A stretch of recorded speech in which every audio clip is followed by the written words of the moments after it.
السلام عليكم ورحمة الله تعالى وبركاته بسم الله الرحمن الرحيم الحمد لله رب العالمين والصلاة والسلام على أشرف المرسلين وعلى آله وصحابه وتباعه أجمعين أما بعد അഷ്റഫുൽ ഖൽഖ് തഹ റസൂലുള്ളാഹി സ്വല്ലല്ലാഹു അലൈഹി വസല്ലമയുടെ ജന്മദിനം ആഘോഷിക്കുന്ന ഈ പരിശുദ്ധമായ മാസം, ആ മാസത്തിൽ നമ്മൾ ഒരുപാട് സ്നേഹിക്കണം.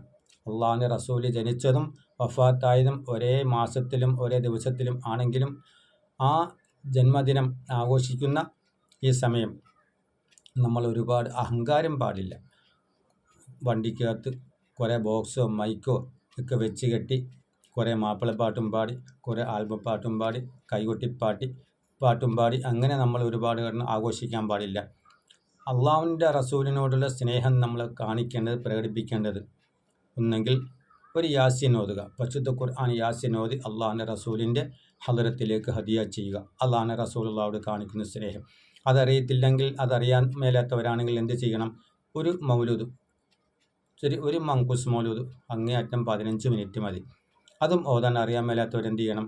അള്ളാഹുവിൻ്റെ മുത്ത് റസൂലുള്ളാഹിക്ക് 10 സ്വലാത്ത്, ആ 10 സ്വലാത്ത് ചൊല്ലി നമ്മൾ ഹദിയ ചെയ്താൽ അതാണ് ഏറ്റവും വലിയ. ഈ മാപ്പിളപ്പാട്ട് പാടി ഈ വാടകയും കൊടുത്ത് ആവശ്യമില്ലാതെ ചെലവും ചെയ്ത് നമ്മൾ നടക്കുന്നതിനേക്കാൾ നല്ലത് ആ സമയത്ത് അള്ളാഹുവിൻ്റെ റസൂലിൻ്റെ ഹദ്റത്തിലേക്ക് 10 സ്വലാത്ത് ചൊല്ലി നമ്മൾ ഹദിയ ചെയ്യുക.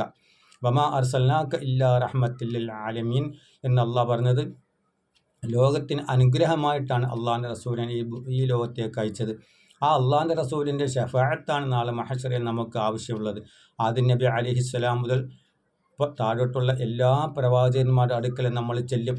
നരകമാണെങ്കിൽ നരകം, സ്വർഗമാണെങ്കിൽ സ്വർഗം, ഞങ്ങൾ എന്തും അനുഭവിക്കാൻ തയ്യാറാണ്, ഞങ്ങൾക്ക് വേണ്ടി അള്ളാഹുവിനോടൊന്ന് ശുപാർശ, ഒരു ശഫാഅത്ത് ചെയ്യുമോ എന്ന് കരിഞ്ഞ് നമ്മൾ ഓരോ പ്രവാചകന്മാരുടെയും അടുക്കൽ ചെന്ന് കരയുമ്പോഴും അവരെല്ലാം കൈ മലർത്തും. അവസാനം അള്ളാഹുവിൻ്റെ റസൂലാണ് നമുക്ക് വേണ്ടി അള്ളാഹുവിൻ്റെ അടുക്കൽ ചെന്ന് ശഫാഅത്ത് ചെയ്യുന്നതും സുജൂദിൽ കിടന്ന് എൻ്റെ ഉമ്മത്തികൾക്ക് വേണ്ടി ശഫാഅത്ത് ചെയ്യുന്നതും അള്ളാഹുവിൻ്റെ റസൂലാണ്. ആ റസൂലുള്ളാഹിക്ക് നമ്മൾ 10 സ്വലാത്ത് ചൊല്ലിയാൽ അത് ഒരുപാട് അധികപ്പെട്ടൊന്നുമല്ല. ചൊല്ലി ആ സ്വലാത്ത് ഹദിയ ചെയ്യുക. അള്ളാഹ് തന്നെ പറഞ്ഞിട്ടുണ്ട് സൂറത്തുൽ അഹ്സാബിൻ്റെ 56-ാമത്തെ ആയത്ത്, ഇന്നല്ലാഹു വമലായികതഹു യസ്വല്ലൂന അലൻ നബിയ്യി യാ അയ്യുഹല്ലദീന ആമനൂ സല്ലു അലൈഹി വസല്ലിമു തസ്ലീമാ. നിശ്ചയമായിട്ടും അള്ളാഹുവിൻ്റെ മലക്കോലും റസൂലുള്ളാഹിക്ക് സ്വലാത്ത് ചെല്ലുന്നുണ്ട്. അതുകൊണ്ട് നിങ്ങളും അള്ളാഹുവിൻ്റെ റസൂലിൻ്റെ ഹദ്റത്തിലേക്ക് സ്വലാത്ത് ചെല്ലാനാണ് അള്ളാഹ് പറഞ്ഞത്. അതുപോലെ തന്നെ വമാ അർസൽനാക ഇല്ലാ റഹ്മത്തുൽ ലിൽ ആലമീൻ, ലോകത്തിന് അനുഗ്രഹമായിട്ടാണ് അള്ളാഹു റസൂലുള്ളാഹി ലോകത്തേക്ക് അയച്ചിട്ടുള്ളത്. അങ്ങനെയുള്ള റസൂലുള്ളാഹി നമ്മൾ അങ്ങേയറ്റം സ്നേഹിക്കുകയും ബഹുമാനിക്കുകയും ചെയ്യണം.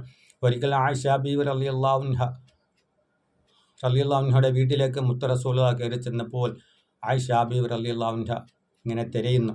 എന്താണ്? തുണി തയ്ച്ചുകൊണ്ടിരുന്നപ്പോൾ സൂചി താഴെ പോയി. ഇരുട്ടുകൊണ്ട് ആ സൂചി കാണുന്നില്ല, തപ്പിക്കൊണ്ടിരിക്കുക. അപ്പോഴാണ് അള്ളാഹുവിൻ്റെ റസൂൽ കയറി ചെല്ലുന്നത്. അങ്ങനെ ചോദിച്ചു, എന്താ ആയിഷ നീ തപ്പുന്നത്? അത് തുണി തയ്ച്ചുകൊണ്ടിരിക്കുകയായിരുന്നു റസൂലെ, സൂചി താഴെ പോയി, കാണുന്നില്ല. അള്ളാഹുവിൻ്റെ റസൂല് ചൂണ്ടുവിരൽ കാണിച്ച് നീട്ടിക്കൊടുത്തു. ആ ചൂണ്ടുവിരലിൻ്റെ പ്രകാശം കൊണ്ട് അള്ളാഹുവിൻ്റെ റസൂലിൻ്റെ ഭാര്യ ആയിഷ ബീവിക്ക് ആ നഷ്ടപ്പെട്ടു പോയ, കാണാതെ പോയ സൂചി തിരിച്ചു കിട്ടി. അതാണ് നമ്മൾ മങ്കുസ് മൗലിദിനകത്ത് കാണുന്നുണ്ടല്ലോ, ഇന്ന ബൈതൻ അന്ത സാകിനുഹു ലൈസ മുഹ്താജൻ ഇലസ്സുറുജി. ഏതു വീട്ടിൽ നബി ചെന്നാലും അവിടം വിളക്ക് വേണ്ട നബിയേ. ഏത് വീട്ടിൽ നബി അള്ളാഹുവിൻ്റെ റസൂൽ ഇരുട്ടത്ത് രാത്രി കയറി ചെന്നാലും ആ ചെല്ലുന്ന സ്ഥലത്ത് വിളക്ക് വേണ്ട, ലൈറ്റ് വേണ്ട. അള്ളാഹുവിൻ്റെ റസൂലിൻ്റെ പ്രകാശം കൊണ്ട് ആ വീട് അലങ്കാരമായിത്തീരും.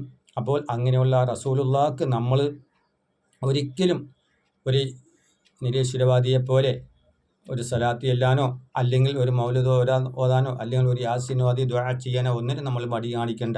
അള്ളാഹുവിൻ്റെ റസൂൽ നമ്മൾ കൈവിട്ട് കഴിഞ്ഞാൽ നമ്മളെ പരലോക ജീവിതം താറുമാറായി പോകും.